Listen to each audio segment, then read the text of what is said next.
Hello മക്കൾസ്, ഇന്ന് നമ്മൾ പഠിക്കാൻ പോകുന്നത് ഫിസിക്സിലെ അടിസ്ഥാന യൂണിറ്റുകൾ പറഞ്ഞ ടോപ്പിക്കിലേക്കാണ്. അതുപോലെ തന്നെ പ്രകാശം നമ്മൾ ഇതിൽ ഡിസ്കസ് ചെയ്യും. അപ്പോൾ ഫസ്റ്റ് തന്നെ നമുക്ക് നോക്കാം അടിസ്ഥാന യൂണിറ്റുകൾ എന്താണെന്നുള്ളത്. അടിസ്ഥാന യൂണിറ്റുകൾ എന്ന് പറയുമ്പോൾ ലോകത്ത് എല്ലായിടത്തും ഒരുപോലെ തന്നെ എല്ലാവരും കൺസിഡർ ചെയ്യുന്ന യൂണിറ്റുകളാണ് അടിസ്ഥാന യൂണിറ്റ് എന്ന് പറയുന്നത്. നീളത്തിന്റെ യൂണിറ്റ് എന്താണ്? കിലോമീറ്റർ ആണോ അതോ മീറ്റർ ആണോ? എന്താണ്? മീറ്റർ. അടിസ്ഥാന യൂണിറ്റ് എന്ന് പറയുന്നത് എന്താണ്? മീറ്റർ. നീളത്തിന്റെ എന്താണ്? മീറ്റർ. പിന്നെ പനി ഉണ്ടാകുമ്പോൾ നമ്മളിങ്ങനെ ടെമ്പറേച്ചർ നോക്കൂലേ, താപനില നോക്കൂലേ, അത് എന്തിനാണ് നമ്മൾ പറയാറ്? ഡിഗ്രി സെൽഷ്യസിലല്ലേ. പക്ഷെ അതിന്റെ അടിസ്ഥാന യൂണിറ്റ് എന്താണ്? കെൽവിൻ ആണ് മക്കളെ. എന്താണ്? കെൽവിൻ. താപനില അളക്കാൻ ഉപയോഗിക്കുന്ന അടിസ്ഥാന യൂണിറ്റ് എന്താണ്? കെൽവിൻ. പിന്നെ പിണ്ഡം അല്ലെങ്കിൽ മാസ്, അതിന് നമ്മൾ അടിസ്ഥാന യൂണിറ്റ് എന്താണ്? ഗ്രാം അല്ല, കിലോഗ്രാം ആണ്. ഓക്കെ. പിന്നെ സമയത്തെ നമ്മൾ പറയുന്നത് മണിക്കൂറിലാണോ പറയുന്നത്? അല്ല, അതിന്റെ അടിസ്ഥാന യൂണിറ്റ് എന്താണ്? സെക്കൻഡ് ആണ്. സെക്കൻഡ് നമ്മൾ എസ് കൊണ്ടാണ് റെപ്രസെന്റ് ചെയ്യുക. പിന്നെ നമ്മുടെ വൈദ്യുതിയുടെ യൂണിറ്റ് എന്താണ്? നമ്മുടെ ഇലക്ട്രിസിറ്റിന്റെ യൂണിറ്റ് എന്താണ്? ആംബിയർ. അതിനെ റെപ്രസെന്റ് ചെയ്യുന്നത് എന്തുകൊണ്ടാണ്? ക്യാപിറ്റൽ എ വെച്ചിട്ടാണ് റെപ്രസെന്റ് ചെയ്യുന്നത്. പദാർത്ഥത്തിന്റെ അളവ് നമ്മൾ എങ്ങനെയാണ് റെപ്രസെന്റ് ചെയ്യുക? അതിനെ മോൾ വെച്ചിട്ടാണ് റെപ്രസെന്റ് ചെയ്യുന്നത്. പിന്നെ അടുത്തത് പ്രകാശത്തിന്റെ തീവ്രത അളക്കാൻ വേണ്ടി നമ്മൾ ഉപയോഗിക്കുന്നത് എന്താണ്? കാൻഡില CD എന്നാണ് ഉപയോഗിക്കുന്നത്. ഇതാണ് നമ്മുടെ അടിസ്ഥാന യൂണിറ്റുകൾ.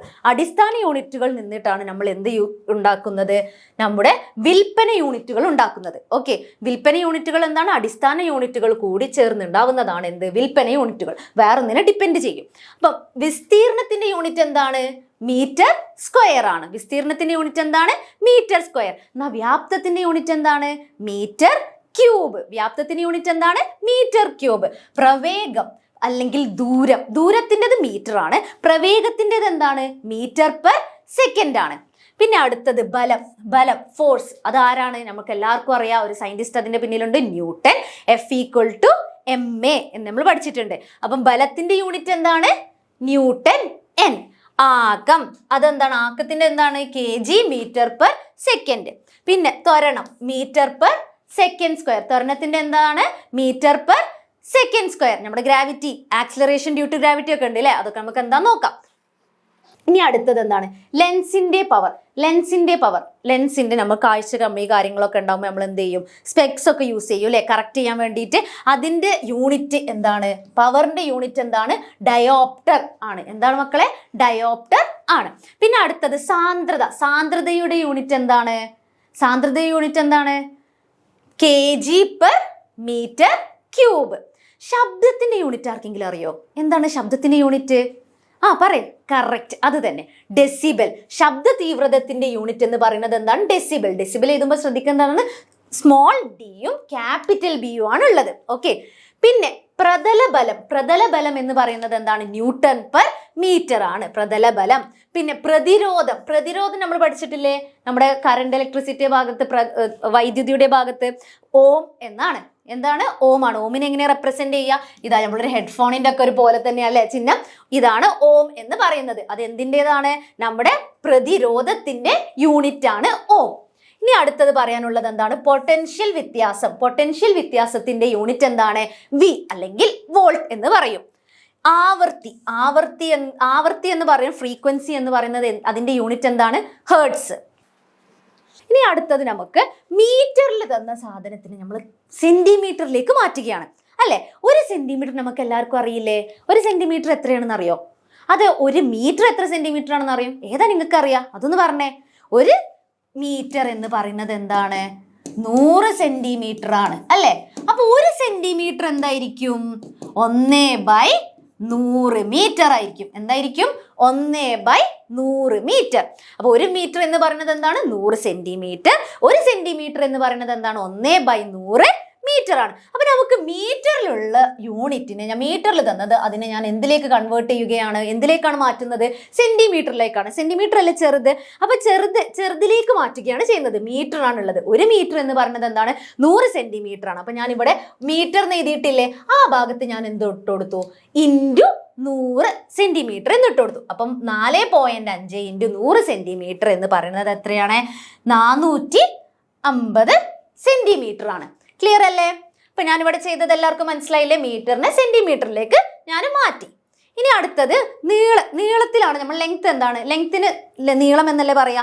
നീളത്തിന്റെ യൂണിറ്റ് നമുക്ക് എല്ലാവർക്കും അറിയാം മീറ്റർ ആണ്. അടിസ്ഥാന യൂണിറ്റ് എന്താണ്? മീറ്റർ ആണ്. അപ്പൊ ഇനി അഥവാ കൺവേർട്ട് ചെയ്യാൻ ചോദ്യങ്ങൾ വരുമ്പോൾ കൺവേർട്ട് ചെയ്യേണ്ട സമയത്ത് നമുക്ക് എന്താ, സെന്റിമീറ്ററിനെ മില്ലിമീറ്ററിലേക്കാണ്. സെന്റിമീറ്ററിനെക്കാളും ചെറുതല്ലേ മില്ലിമീറ്റർ. നമ്മൾ സ്കെയിൽ ഇങ്ങനെ നോക്കുമ്പോൾ കുഞ്ഞു കുഞ്ഞു വരകൾ കാണില്ലേ. ഫസ്റ്റ് ഒരു സെന്റിമീറ്റർ ഉണ്ടാവും, അതിന്റെ മുന്നേ ഇങ്ങനെ 10 വരകൾ ഉണ്ടാവും. ശ്രദ്ധിച്ചിട്ടുണ്ടോ? ആ 10 വരകളാണ് എന്ത്, നമ്മുടെ മില്ലിമീറ്റർ. ഒരു സെന്റിമീറ്റർ എന്ന് പറയുന്നത് എന്താണ്? 10 മില്ലിമീറ്റർ ആണ്. അപ്പൊ 10 മില്ലിമീറ്ററിലേക്ക് ആക്കാൻ എന്ത് ചെയ്യും? വലുതിനെ ചെറുതിലേക്ക് ആക്കണമെങ്കിൽ നമ്മൾ എന്താണ് ചെയ്യേണ്ടത്? മൾട്ടിപ്ലൈ ആണ് ചെയ്യേണ്ടത്. പിന്നെ ചെറുതിനെ വലുതിലേക്ക് ആക്കുമ്പോൾ എന്താണ് ചെയ്യേണ്ടത്? ഹരണമാണ് ചെയ്യേണ്ടത്. ഹരണം ബൈ 10. ഓക്കെ അല്ലേ? അപ്പൊ മില്ലിമീറ്ററിനെ ഞാൻ സെന്റിമീറ്ററിലാക്കണമെങ്കിൽ എന്ത് ചെയ്യും? ഒരു സെന്റിമീറ്റർ എന്ന് പറയുന്നത് എന്താണ്?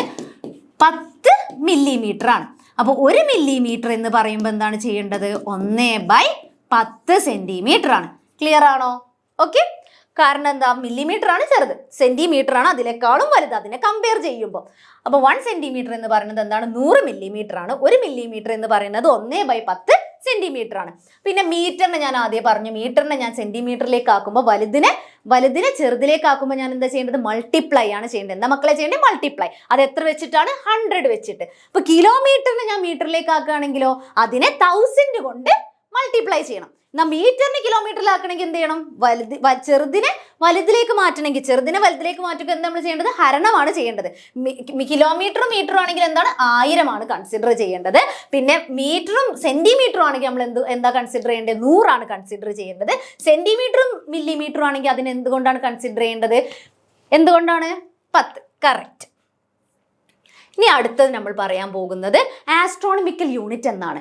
ആസ്ട്രോണമിക്കൽ യൂണിറ്റ് എന്ന് പറയുന്നത് എന്താണ്? നമ്മുടെ സൂര്യൻ എന്ന് പറയുന്ന നക്ഷത്രം അല്ലേ.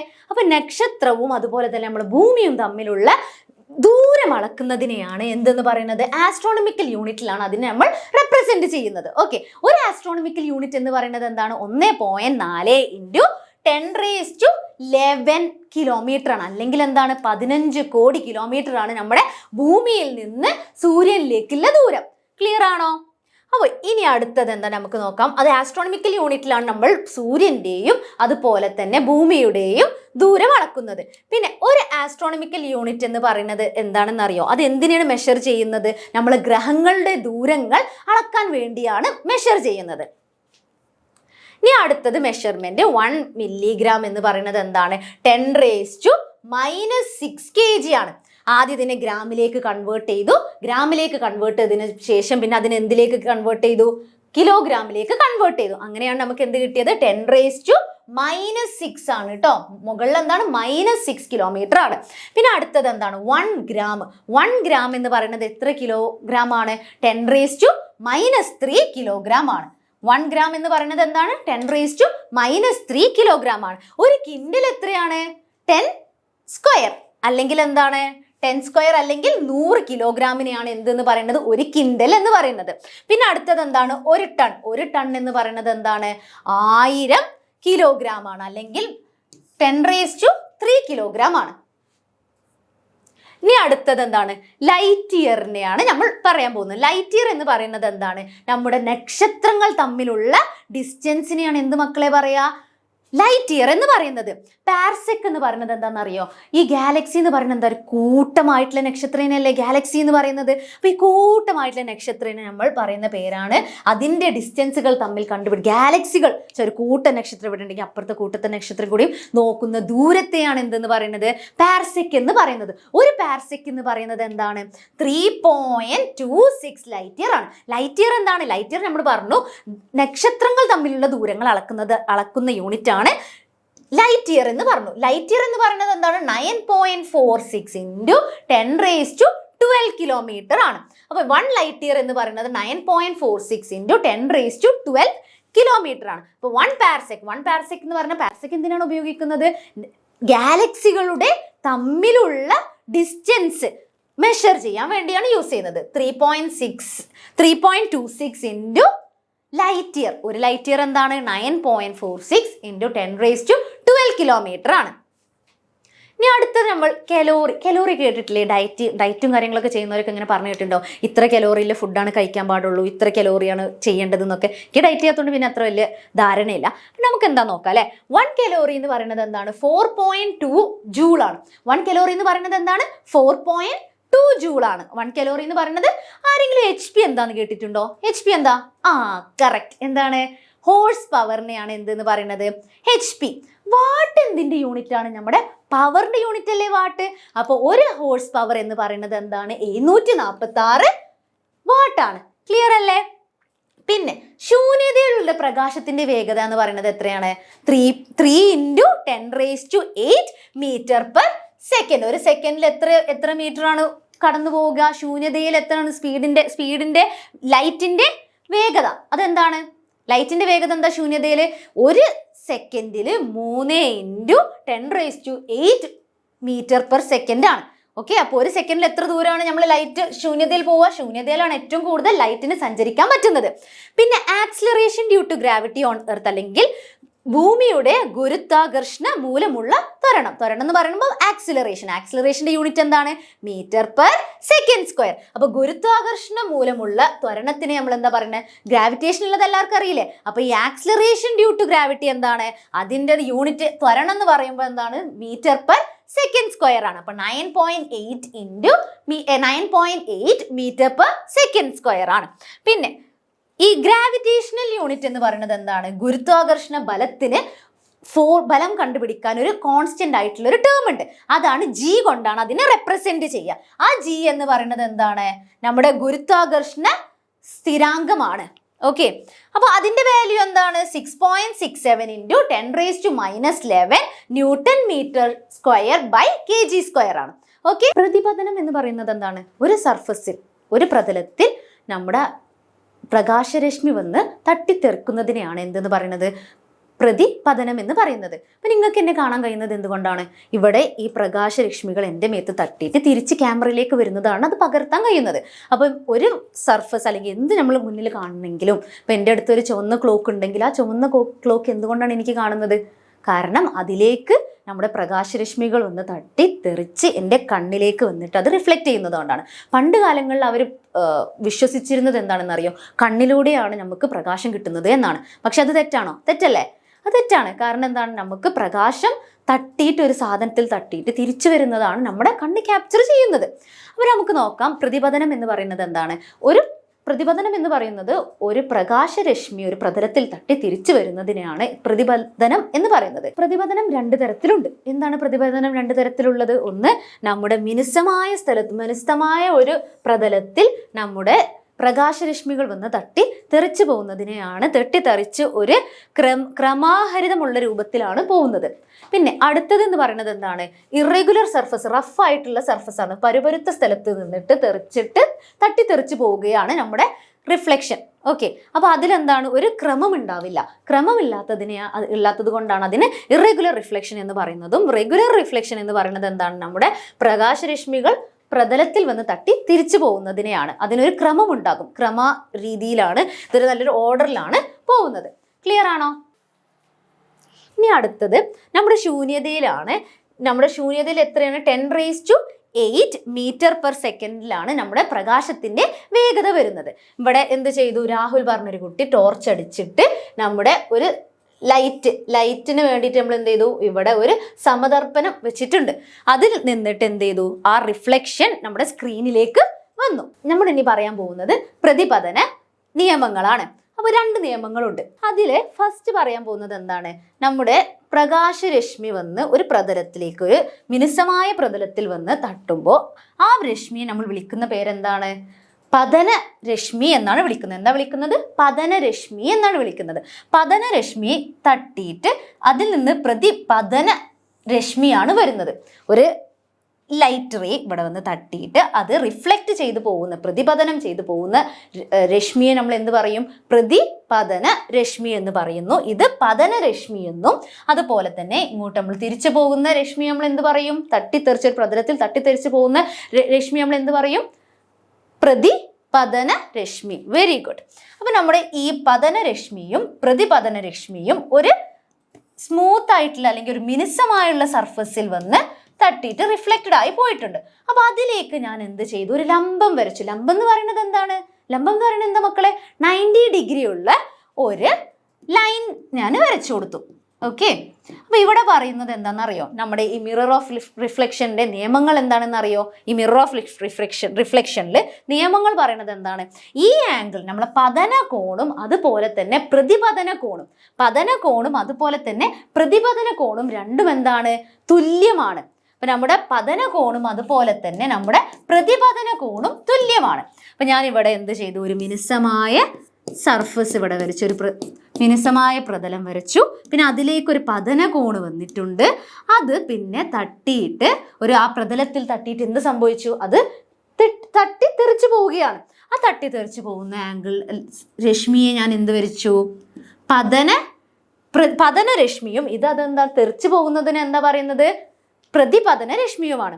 അപ്പൊ ഇതിലേക്ക് ഞാൻ ഒരു ലംബം വരച്ചു കൊടുത്തു. ലംബം എന്ന് പറയുന്നത് എന്താണ്? 90 ഡിഗ്രിയാണ്. ഇത് ഫുള്ളായിട്ട് എന്താണ് വരിക? ഈ ഫുള്ളായിട്ടുള്ള ഈ ആംഗിൾ എന്താ? 90 ഡിഗ്രിയാണ്. അപ്പൊ ഈ പതന കോണും അതുപോലെ തന്നെ പ്രതിപതന കോണും തുല്യമാണെന്ന് പറഞ്ഞു. അപ്പം പതന കോണിനെ ഞാൻ എന്ത് കൊടുത്തു? 40 ഡിഗ്രി ആയിട്ട് കൺസിഡർ ചെയ്തു. അപ്പൊ നമ്മുടെ പ്രതിപതന കോൺ എന്തായിരിക്കും?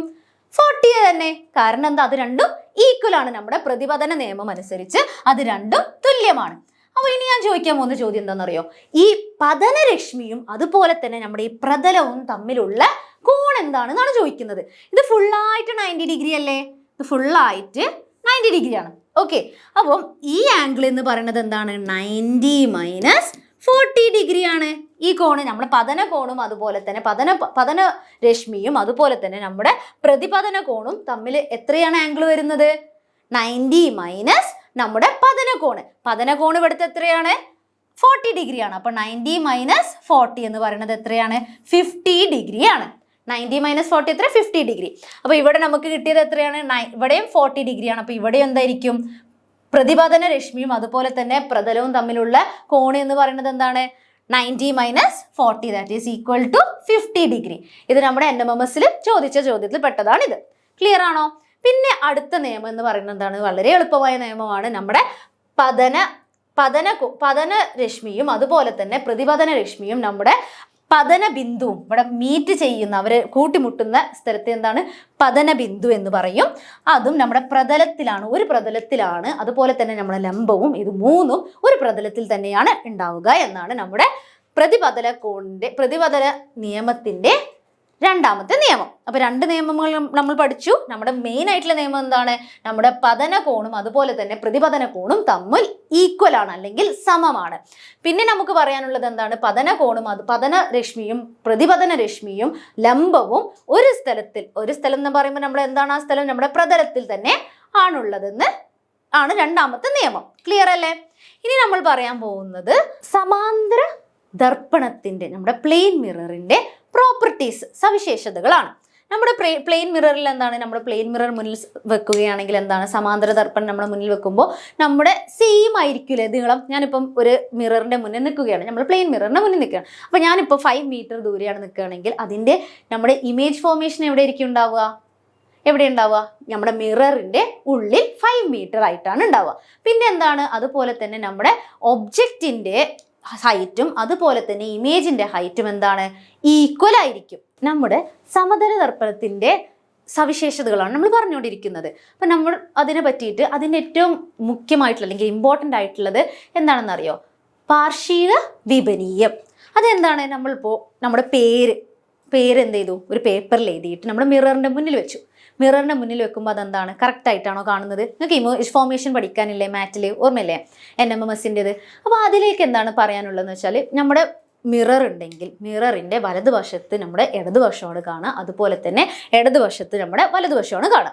ലെഫ്റ്റും റൈറ്റും ലാറ്ററൽ ഇൻവേർഷൻ എന്ന് പറയും. ഓക്കെ, അപ്പോൾ നമ്മുടെ ആംബുലൻസ് ആണ് അതിന് ഏറ്റവും വലിയൊരു എക്സാമ്പിൾ. നമുക്ക് കാണുമ്പോൾ അത് ആംബുലൻസ് തിരിഞ്ഞാണ് കാണുന്നത്, അക്ഷരങ്ങൾ തിരിഞ്ഞാണ് കാണുന്നത്. പക്ഷെ നമ്മുടെ മിററിൽ അതിൻ്റെ ഇമേജ് വരുമ്പോൾ അതെന്തായിരിക്കും? കറക്റ്റായിട്ടാണ് നമുക്ക് കാണാം. ഓക്കെ, അതുകൊണ്ടാണ് നമ്മുടെ ഈ വാഹനം ഓടിക്കുന്ന ഡ്രൈവേഴ്സിന് അത് കാണാൻ വേണ്ടിയിട്ടാണ്, ഈ ആംബുലൻസ് വരുമ്പോൾ നമുക്ക് സൈഡാക്കാൻ വേണ്ടിയിട്ടാണ് കറക്റ്റായിട്ട് നമ്മൾ എന്ത് ചെയ്യുന്നത്? അതിൻ്റെ ഇമേജ് ഫോർമേഷനിൽ കറക്റ്റായിട്ട് വരുന്ന രീതിയിൽ ആംബുലൻസ് എന്നുള്ളത് എഴുതുന്നത്.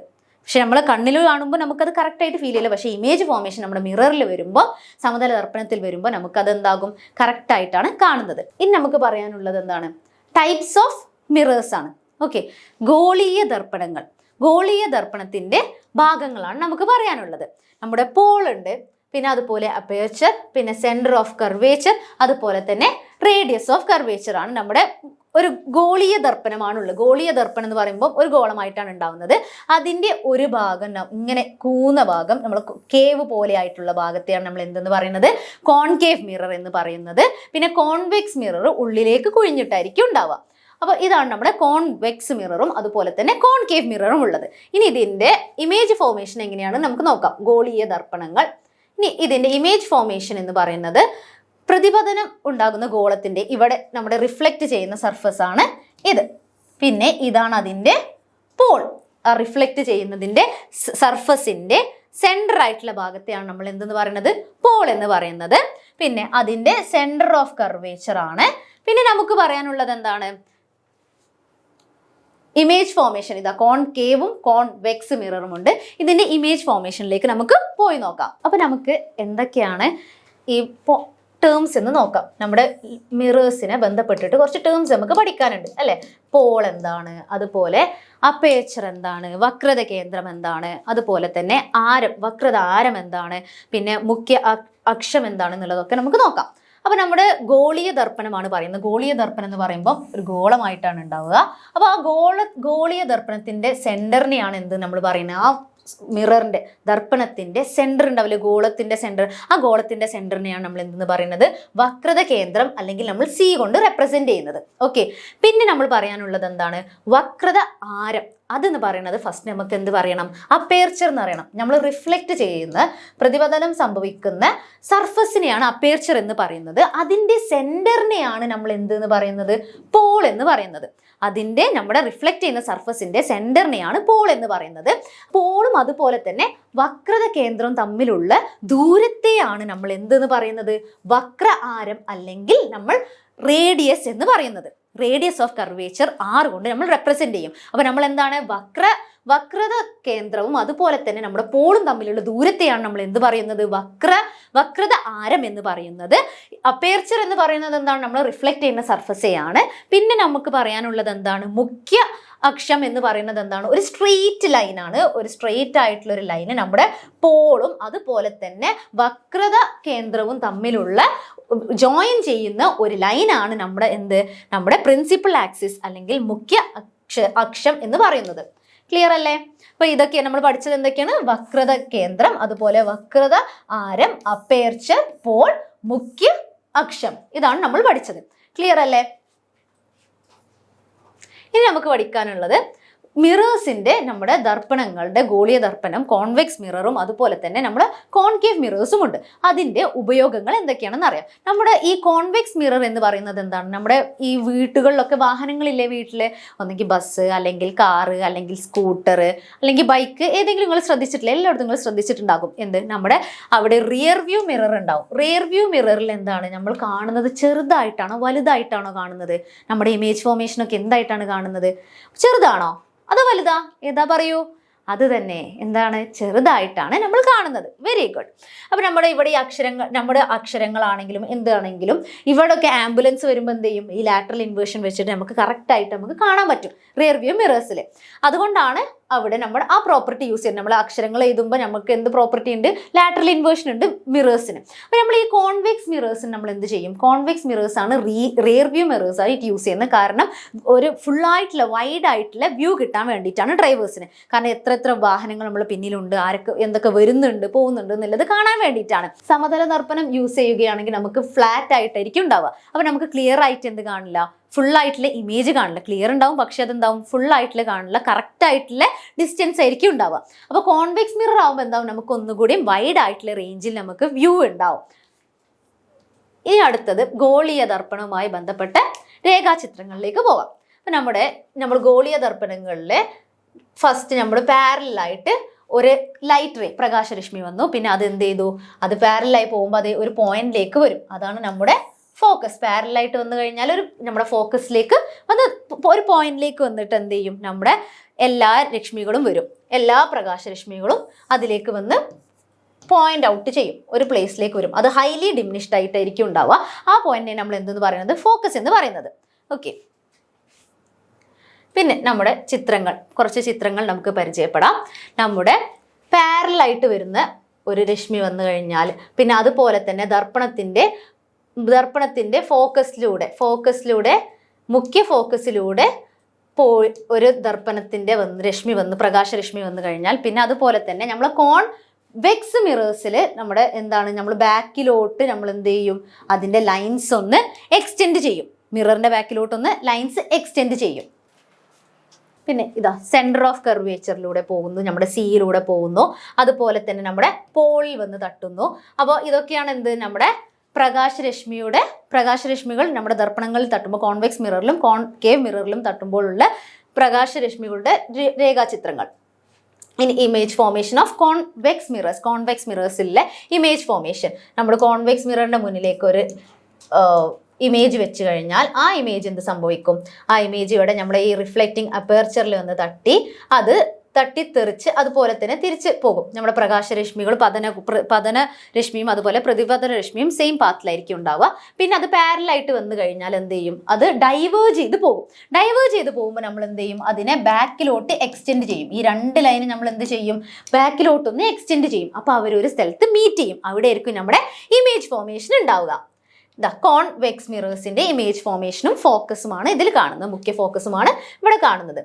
ഇനി നമുക്ക് നമ്മുടെ ഒബ്ജക്റ്റ് വെച്ചിട്ട് എവിടെയാണ് നമ്മുടെ ഇമേജ് കിട്ടുന്നത് നോക്കാം. അപ്പം നമ്മൾ ഫസ്റ്റ് എവിടെ വെക്കുന്നത്, ഇൻഫിനിറ്റിയിൽ വെക്കാം. ഇത് പഠിക്കുമ്പോൾ എന്ത് ചെയ്യാൽ മതി, ഒരു ട്രിക്ക് വെച്ച് പഠിക്കാം. ഫസ്റ്റ് നമ്മൾ എവിടെ വെക്കുന്നത്, ഇൻഫിനിറ്റിയിൽ വെച്ചു.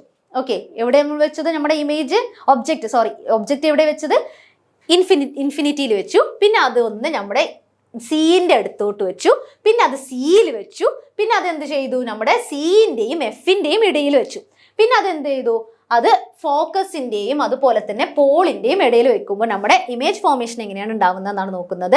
ഫസ്റ്റ് നമുക്ക് പറയാനുണ്ടെന്നാണ്, വളരെ അകലെ വെക്കുമ്പോൾ നമ്മുടെ ഇമേജ് ഫോർമേഷൻ എവിടെ ആയിരിക്കും ഉണ്ടാവുക, ഫോക്കസിലാണ് ഉണ്ടാവുക. ഫോക്കസിലാവുമ്പോൾ എന്താണ് അതിൻ്റെ പ്രത്യേകത, ഫോക്കസിൽ ഇമേജ് ഫോം ചെയ്യുമ്പോൾ ഹൈലി ഡിമിനിഷ്ഡ്, വളരെ ചെറുതായിട്ടാണ് നമ്മൾ കാണുന്നത്. തല കീഴായിട്ടും അതുപോലെ തന്നെ വളരെ ചെറുതായിട്ടാണ് ഉണ്ടാകുന്നത്.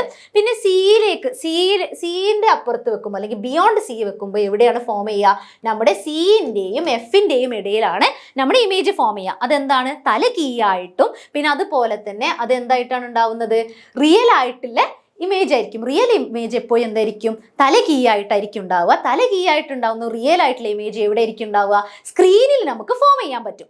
പിന്നെ നമുക്ക് പറയാനുള്ളത് എവിടെയാണ്, നമ്മൾ സിയിലേക്ക് വെച്ചു. സിയിൽ വെക്കുമ്പോൾ സിയിൽ തന്നെയാണ് നമ്മുടെ ഇമേജ് ഫോം ചെയ്യുക. ആ സിയിൽ ഇമേജ് ഫോം ചെയ്യുന്ന ഇമേജ് ഡിസ്റ്റൻസ്, ഇമേജിന്റെ ഹൈറ്റും അതുപോലെ തന്നെ ഒബ്ജക്റ്റിന്റെ ഹൈറ്റും എന്തായിരിക്കും, സെയിം ആയിരിക്കും ഉണ്ടാവുക.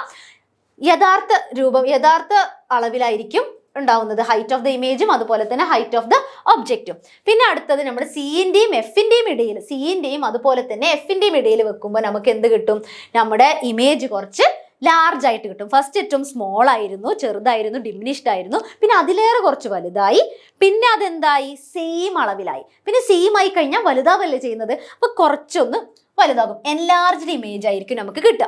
തല കീയായിട്ട് വലുതായിട്ടുള്ള ഇമേജ് ആണ് കിട്ടുന്നത്. പിന്നെ നമുക്ക് എന്ത് കിട്ടും, തല കീയായിട്ടുള്ള ഇമേജ് ആണ് നമ്മുടെ സെന്റർ ഓഫ് കർവേച്ചറിലും ഫോക്കസിന്റെയും ഇടയിൽ നമ്മൾ ഒബ്ജക്റ്റ് വെക്കുമ്പോൾ ഇമേജ് ഫോർമേഷൻ ഉണ്ടാവുന്നത്. പിന്നെ നമ്മൾ എഫിന്റെയും പിന്റെയും ഇടയിൽ വെക്കുകയാണ്. എഫിന്റെയും അതുപോലെ തന്നെ പിന്റെയും ഇടയിൽ വെക്കുമ്പോൾ എന്ത് സംഭവിക്കും, നമ്മുടെ വലുതായിട്ടാണ് നമുക്ക് കാണുക. അതുപോലെ തന്നെ അത് എവിടെയായിരിക്കും ഫോം ചെയ്യുക, നമ്മുടെ മിററിന്റെ ബിഹൈൻഡിലാണ് നമുക്ക് എന്തുണ്ടാവുന്നത്, നമ്മുടെ ഇമേജ് ഫോർമേഷൻ ഉണ്ടാവുന്നത്. നമ്മുടെ എഫിൻ്റെയും അതുപോലെ തന്നെ പിൻ്റെയും ഇടയിൽ നമ്മുടെ ഒബ്ജക്റ്റ് വെക്കുമ്പോൾ.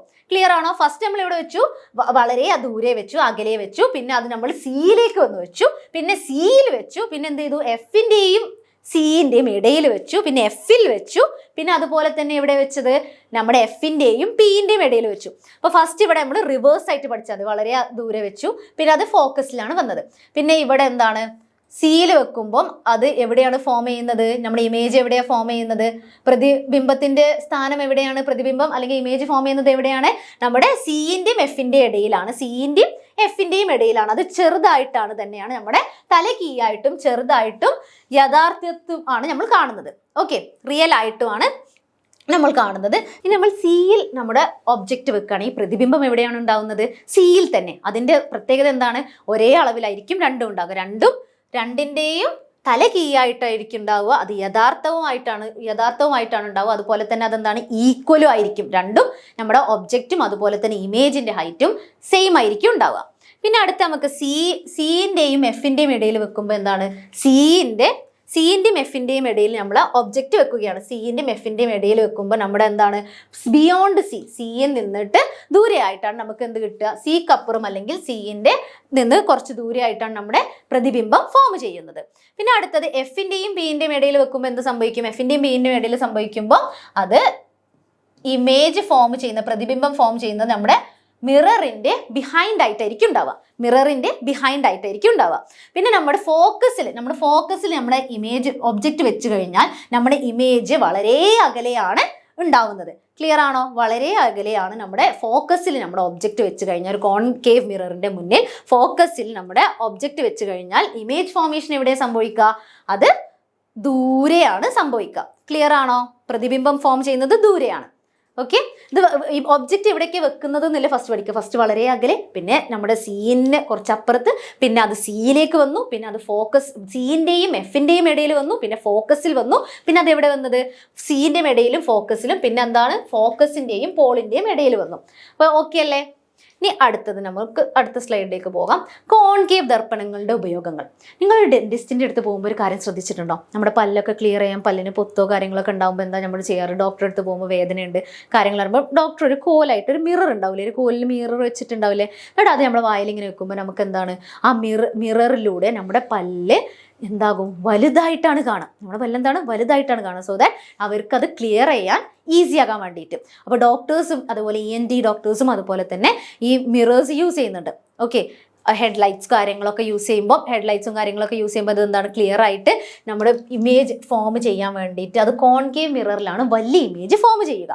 ഓക്കെ, പിന്നെ അതുപോലെ തന്നെ നമ്മുടെ സിനിമ പ്രൊജക്ടേഴ്സിലൊക്കെ കോൺകേവ് മിറേഴ്സ് യൂസ് ചെയ്യുന്നുണ്ട്. പിന്നെ അതുപോലെ തന്നെ മേക്കപ്പ് മിറേഴ്സ്, ബ്യൂട്ടീഷ്യൻസിൻ്റെ ഒക്കെ അടുത്ത് എന്തുണ്ടാകും? മേക്കപ്പ് മിറേഴ്സ് ഉണ്ടാകും. മേക്കപ്പ് മിറേഴ്സ് എന്താണ് ഉപയോഗിക്കുന്നത്? നമ്മുടെ ക്ലിയർ ആയിട്ട് നമ്മുടെ ഫേസ് വലുതായിട്ട് കാണാൻ. എല്ലാവർക്കും ഒന്ന് മിററിന്റെ മുന്നിൽ നിൽക്കുന്ന സ്വഭാവമില്ലേ? ഉണ്ടോ? അത് ഉണ്ടാകുമ്പോൾ നമ്മൾ എന്താണ്? നല്ല അപ്പിയറൻസും കാര്യങ്ങളൊക്കെ ഉണ്ടാകാൻ വേണ്ടിയിട്ട്, ഒന്ന് മാറ്റി ഒരുങ്ങാൻ വേണ്ടിയിട്ട് നമ്മൾ മിററിന് മുന്നിൽ നിൽക്കും.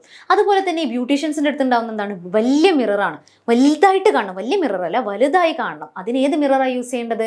നമ്മൾ കോൺകേവ് ദർപ്പണമാണ് യൂസ് ചെയ്യുന്നത്. അതുപോലെ തന്നെ ഷേവിംഗ് മിററിലും കോൺകേവ് ദർപ്പണമാണ് ഉപയോഗിക്കുന്നത്. ഇതാ കോൺവെക്സ് ദർപ്പണങ്ങളുടെ ഉപയോഗങ്ങളാണ്. കെലൈഡോസ്കോപ്പ് ഉണ്ടാക്കി നോക്കിയിട്ടുണ്ടോ? കെലൈഡോസ്കോപ്പിൽ എന്താണ്? നമ്മൾ ഈ പ്രതിപതനം ഉപയോഗിച്ചിട്ടാണ്, നമ്മൾ റിഫ്ലക്റ്റിംഗ് സർഫസ് ആയിട്ടുള്ള മിറേഴ്സ് യൂസ് ചെയ്തിട്ടാണ് നമ്മൾ എന്തുണ്ടാക്കുന്നത്? കെലൈഡോസ്കോപ്പ് ഉണ്ടാക്കുന്നത്. കെലൈഡോസ്കോപ്പിലൂടെ നമുക്ക് സിമെട്രിക്കലായിട്ട് നമ്മൾ വെക്കുന്ന സാധനത്തിനെ നമ്മൾ സിമെട്രിക്കലായിട്ട് നമ്മൾ 4 ഇമേജസ് ആണ് ഫോം ചെയ്യുക. അതിൻ്റെ രീതിയിലാണ് നമ്മൾ അതിനെ സെറ്റ് ചെയ്ത് വെക്കുക.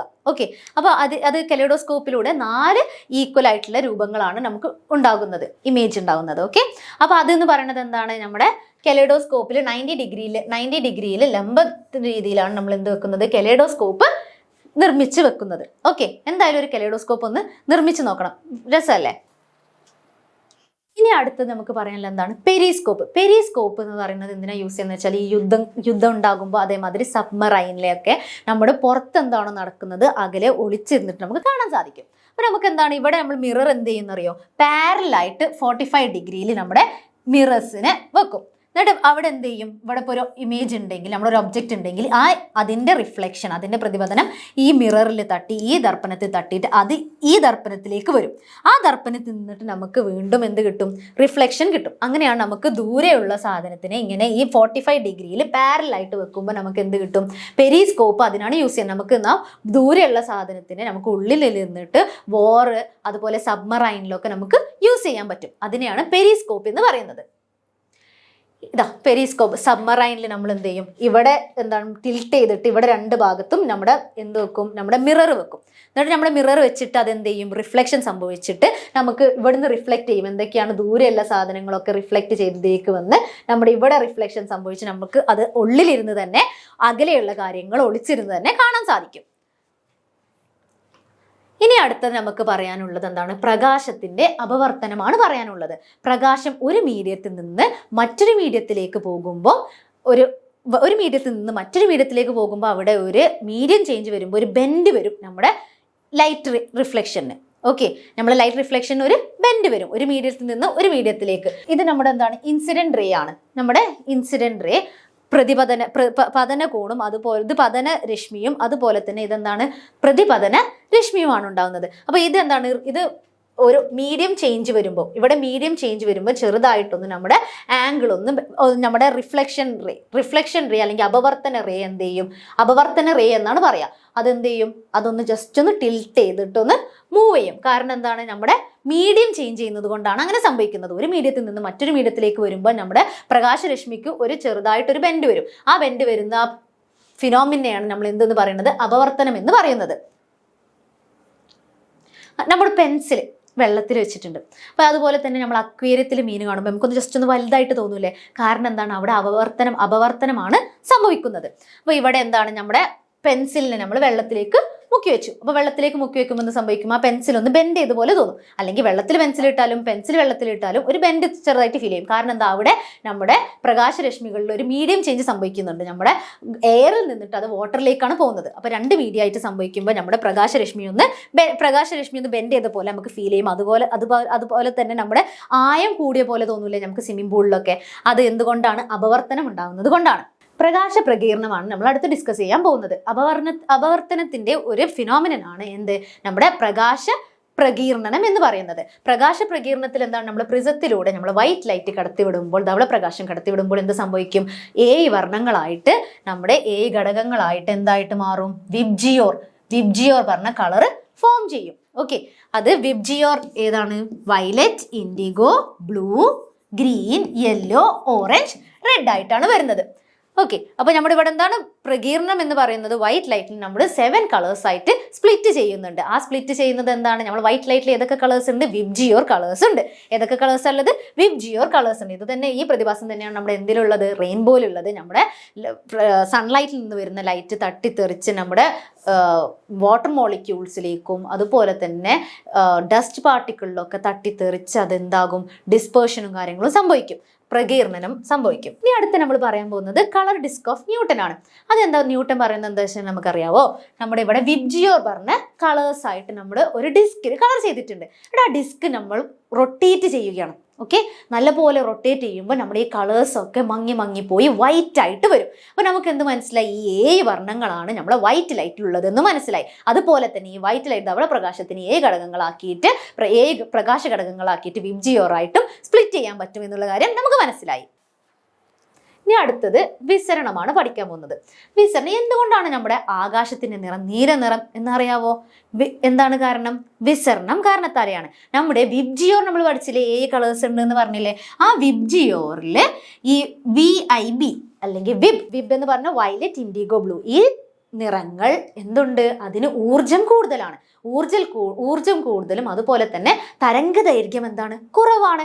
അതുകൊണ്ട് ഇവരെന്ത് ചെയ്യും, ലൈറ്റ് പ്രകാശം അതിൻ്റെ പ്രകാശരശ്മികൾ ഏതിലൊക്കെ തട്ടും, നമ്മുടെ തന്മാത്രകളിലും അതുപോലെ തന്നെ പൊടിപടലങ്ങളൊക്കെ തട്ടിയിട്ട് ചിന്നിച്ചിതറി വരും. അതുകൊണ്ടാണ് നമ്മുടെ ഈ പ്രതിഭാസത്തെയാണ് നമ്മൾ എന്തെന്ന് പറയുന്നത്, വിസരണം എന്ന് പറയുന്നത്. അപ്പോൾ നമ്മുടെ ചുവപ്പ് നിറത്തിന് എന്താണുള്ളത്, ഊർജം കുറവും അതുപോലെ തന്നെ എന്താണുള്ളത്, തരംഗദൈർഘ്യം കൂടുതലാണോ കുറവാണോ? ഇതിന് കുറവല്ലേ, അപ്പൊ അതിനെന്തായിരിക്കും, കൂടുതലായിരിക്കും. ഓക്കെ, നമ്മുടെ വിബ്ജിയോറിലെ വിബിന് എന്താണ്, കുറവാണ്. അപ്പൊ അതിന്റെ റെഡിന് എന്താണ്, കൂടുതലായിരിക്കും. ഊർജം കുറവും അതുപോലെ തന്നെ തരംഗ ദൈർഘ്യം കൂടുതലുമാണുള്ളത്. അപ്പൊ അതുകൊണ്ട് ആ പ്രതിഭാസത്തെയാണ് നമ്മൾ എന്തെന്ന് പറഞ്ഞത്, ഈ പ്രതിഭാസത്തെയാണ് നമ്മൾ എന്തെന്ന് പറയുന്നത്, വിസരണം. അപ്പൊ നീലക്കടലിന് കാരണം ആരാണ്, വിസരണം. അതുപോലെ തന്നെ നീലാകാശത്തിന് കാരണമോ, വിസരണം. നമുക്ക് പറയാനുള്ളത് എന്താണ്, ആവർത്തനം. അതെന്ന് പറയുന്നത് നമ്മുടെ ഇമേജ് ഫോം ചെയ്തതും അതുപോലെ തന്നെ നമ്മുടെ ഒബ്ജക്റ്റിന്റെയും ഹൈറ്റിനെ പറ്റിയിട്ടുള്ള ഒരു റേഷ്യോ എടുക്കുന്നതിനെയാണ് ആവർത്തനം എന്ന് പറയുന്നത്. പ്രതിബിംബത്തിന്റെ ഉയരം ബൈ വസ്തുവിന്റെ ഉയരം വെച്ചാണ് നമ്മൾ ഇത് കാണുന്നത്. ഓക്കെ, ഇതിന് യൂണിറ്റ് ഉണ്ടോ? ഇല്ല. കാരണം എന്താ? രണ്ടും ഹൈറ്റ് അല്ലേ, ഹൈറ്റ് മീറ്റർ, മീറ്റർ അല്ലേ ഉണ്ടാവുക, അത് രണ്ടും ക്യാൻസൽ ആയി പോകും. അതുകൊണ്ട് ആവർത്തനത്തിന് യൂണിറ്റ് ഇല്ല. ആവർത്തനത്തിന് ബന്ധപ്പെട്ട ഒരു ചോദ്യം നോക്കാം. ഇവിടെ എന്താണ് പറയുന്നത്? ഒരു ഒബ്ജക്റ്റും അതുപോലെ തന്നെ ഒരു ഇമേജും ഫോം ചെയ്തിട്ടുണ്ട്. ഇമേജ് ഫോർമേഷനിൽ നമ്മൾ എന്താണ് ഇപ്പോൾ യൂസ് ചെയ്യുന്നത്? ഇമേജിന്റെ ഫോർമേഷൻ കോൺകേവ് മിററിൽ ഇൻവേർട്ടഡ് ആയിട്ട് വരുന്ന കേസ് ആണെങ്കിൽ, ചെറുതായിട്ട് വരികയാണെങ്കിൽ അതെന്തായിരിക്കും? തല കീ ആയിട്ടായിരിക്കും ഉണ്ടാവുക. ഓക്കെ, തല കീ ആയിട്ട് ഉണ്ടാകുമ്പോൾ അതെന്താണ്? നെഗറ്റീവ് ആയിട്ടാണ് അതിന്റെ വാല്യൂ നമ്മൾ എടുക്കുക. അപ്പൊ ഇവിടെ നമുക്ക് എന്ത് തന്നിട്ടുണ്ട്? ഒരു ഉയരമുള്ള ഒരു ഒബ്ജക്റ്റിന്റെ ഉയരം എന്ന് പറയുന്നത് 3 സെന്റിമീറ്ററും അതുപോലെ തന്നെ ഇമേജ് എന്ന് പറയുന്നത് എന്താണ്? 6 സെന്റിമീറ്റർ ആയിട്ടാണ് വന്നത്. അതെന്ന് പറയുന്നത് എന്താ? -6 ആയിട്ടാണ് എടുക്കുന്നത്. ഓക്കെ, -6 സെന്റിമീറ്റർ ആയിട്ട് എടുക്കുന്ന തല കീ ആയതുകൊണ്ടാണ് നമ്മൾ അതിനെ -6 ആയിട്ട് എടുക്കുന്നത്. അപ്പൊ അതിന്റെ HI/HO ആണ് നമ്മൾ ചെയ്യുന്നത്. ഓക്കെ, അപ്പൊ നമ്മൾ എന്താണ്? ആവർത്തനം കാണുകയാണ് ചെയ്യുന്നത്. അപ്പൊ ഇതിന്റെ വാല്യൂ നമുക്ക് എന്ത് കിട്ടും? -1/2. ഇതെന്താ? രണ്ടും ക്യാൻസൽ ചെയ്ത് പോകുമ്പോൾ നമുക്ക് എന്ത് കിട്ടും? -1/2 എന്ന് കിട്ടും. അപ്പൊ അതെന്താണ്? -0.5 ആണ്. ഇനി നമ്മൾ പഠിക്കാൻ പോകുന്നത് എന്താണ്? ലെൻസിനെ പറ്റിയിട്ടാണ്. ലെൻസ് വസ്തുക്കളുടെ വലുതായി കാണാൻ ഉപയോഗിക്കുന്ന ലെൻസ് എന്താണ്? നമ്മുടെ കോൺകേവ് ആണോ കോൺവെക്സ് ആണോ? കോൺവെക്സ് ലെൻസ് ആണ് നമ്മൾ ഒരു വസ്തുവിനെ വലുതായി കാണാൻ വേണ്ടി ഉപയോഗിക്കുന്ന ലെൻസ്. ഏതാണ്? Convex lens. കോൺവെക്സ് ലെൻസിന് നമ്മൾ പറയുന്ന വേറെ പേരെന്താണെന്ന് അറിയാവോ? നമ്മുടെ കൺവേർജിങ് ലെൻസ് അല്ലെങ്കിൽ സംവ്രജന ലെൻസ് എന്ന് പറയും. ഓക്കെ, പിന്നെ നമ്മുടെ ഡൈവേർജിങ് ലെൻസിന് നമ്മൾ എന്താണ് പറയുന്നത്? കോൺകേവ് ലെൻസിനെയാണ് എന്ത്? ഡൈവേർജിങ് ലെൻസ് എന്ന് പറയുന്നത്.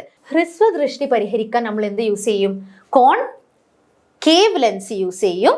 അതുപോലെ തന്നെ നമ്മുടെ ദീർഘദൃഷ്ടി പരിഹരിക്കാൻ നമ്മൾ എന്ത് യൂസ് ചെയ്യും? കോൺവെക്സ് ലെൻസുമാണ് യൂസ് ചെയ്യുന്നത്. അപ്പൊ നമ്മുടെ ഈ ഹ്രസ്വദൃഷ്ടിയും ദീർഘദൃഷ്ടിയും ഒരുമിച്ച് വന്നാൽ നമ്മൾ ഏതാ യൂസ് ചെയ്യുക? ബൈഫോക്കൽ ലെൻസ് ആണ് നമ്മൾ യൂസ് ചെയ്യുക. അത് കണ്ടുപിടിച്ചത് ആരാണ്? ബെഞ്ചമിൻ ഫ്രാങ്ക്ലിൻ ആണ്. നമുക്ക് കോൺവെക്സ് ലെൻസും കോൺകേവ് ലെൻസും ജസ്റ്റ് ഒന്ന് നോക്കാം. കോൺവെക്സ് ലെൻസിന്റെ രൂപം ഇങ്ങനെയാണ്. നമ്മുടെ നടുവിൽ തിക്കായിട്ടാണ് വരുന്നത്, പിന്നെ അറ്റത്ത് തിന്നായിട്ടാണ് എഡ്ജ് വരുന്നത്. ഇവിടെ നമ്മുടെ നടുവിൽ എന്താണ്? തിക്നെസ് കുറഞ്ഞിട്ടും അടിയിലേക്ക് തിക്നെസ് കൂടിയിട്ടുമാണ് കോൺകേവ് ലെൻസ് വരുന്നത്. ഇനി നമുക്ക് പറയാനുള്ള ലെൻസ് സ്പെക്സ് യൂസ് ചെയ്യാറുണ്ട് നമ്മൾ. എനിക്ക് തന്നെ ഉണ്ട് സ്പെക്സ്. എന്തിനാണ്? പവർ കുറഞ്ഞിട്ട്. അപ്പം അവിടെ നമ്മൾ എന്താണ് യൂസ് ചെയ്യുന്നത്? ഇത് എന്തിനാണ് യൂസ് ചെയ്യുന്നത്? നമുക്ക് കാഴ്ച കറക്റ്റ് ആകാൻ വേണ്ടിയിട്ടാണ് യൂസ് ചെയ്യുന്നത്. അപ്പോൾ ഇവിടെ എന്താണ്? ദീർഘദൃഷ്ടിക്കും അതുപോലെ തന്നെ നമ്മുടെ ഹ്രസ്വദൃഷ്ടിക്കും നമ്മൾ എന്താണ് യൂസ് ചെയ്യുന്നത്? ലെൻസാണ് യൂസ് ചെയ്യുന്നത്, ക്ലിയർ ചെയ്യാൻ വേണ്ടിയിട്ട്. അപ്പോൾ ഇവിടെ ഈ ലെൻസിന് ഒരു യൂണിറ്റ് ഉണ്ട്. അതിന് നമ്മൾ എന്താണ് പറഞ്ഞിരുന്നു? ഫസ്റ്റ് സ്ലൈഡിൽ നമ്മൾ പറഞ്ഞിട്ടില്ലായിരുന്നോ? ഡയോപ്റ്റർ എന്ന്. അപ്പം ഇവിടെ പവർ എന്ന് പറയുന്നത് എന്താണ്? 1/f. 1/f എന്ന് പറയുന്നത് എന്താണ്? 1/ഫോക്കൽ ലെങ്ത് ആണ്. പവർ എന്ന് പറയുന്നത് എന്താണ്? 1/ഫോക്കൽ ലെങ്ത് ആണ്. അപ്പൊ ലെൻസിന്റെ യൂണിറ്റ് എന്ന് പറയുന്നത് 1/ഫോക്കൽ ലെങ്ത് ആണ്. ഫോക്കൽ ലെങ്ത് എന്ന് പറയുന്നത് എന്താണ്? മീറ്ററിലാണ് നമ്മൾ യൂസ് ചെയ്യുന്നത്. മീറ്ററിലാണ് അതിനെ കൺവേർട്ട് ചെയ്യുന്നത്. അപ്പൊ ലെൻസിന്റെ യൂണിറ്റ് എന്ന് പറയുന്നത് എന്താണ്? ഡയോപ്റ്ററിലാണ്. പിന്നെ അതുപോലെ തന്നെ നമ്മൾ ഫോക്കൽ ലെങ്ത്തിന് നമ്മൾ എന്താണ്? മീറ്ററിലാണ് യൂണിറ്റ് ഉണ്ടാക്കുക. അപ്പൊ ഡയോപ്റ്റർ എന്ന് പറയുന്നത് എന്താണ്? 1/f, 1/m അല്ലെങ്കിൽ 1/m എന്നായിരിക്കും ഡയോപ്റ്റർ എന്ന് പറയുന്നത്. D is equal to 1/m. അപ്പൊ D എന്ന് പറയുന്നത് എന്താണ്? നമ്മുടെ ലെൻസിന്റെ യൂണിറ്റ് ആണ്. P is equal to 1/f. F എന്ന് പറയുന്നത് എന്താണ്? നമ്മുടെ ഫോക്കൽ ലെങ്തിനെയാണ് F എന്ന് പറയുന്നത്. എല്ലാവർക്കും ഈ സ്ലൈഡ് ക്ലിയർ അല്ലേ? അപ്പൊ നമുക്ക് ഈ NMMSൽ ഫോക്കസ് ചെയ്യേണ്ട ഏരിയാസ് എന്ന് പറയുമ്പോൾ 6th, 7th, 8th ഉള്ള ബേസിക് സയൻസിലെ ടോപ്പിക്ക് നല്ലപോലെ റിവൈസ് ചെയ്യണം. അതിലെ പ്രോബ്ലംസ് ഒക്കെ ചെയ്ത് നോക്കണം. അതുപോലെ തന്നെ ജനറൽ സയൻസും നിങ്ങൾ നല്ലപോലെ തന്നെ നോക്കണം. ഓക്കെ, നമുക്ക് see you soon.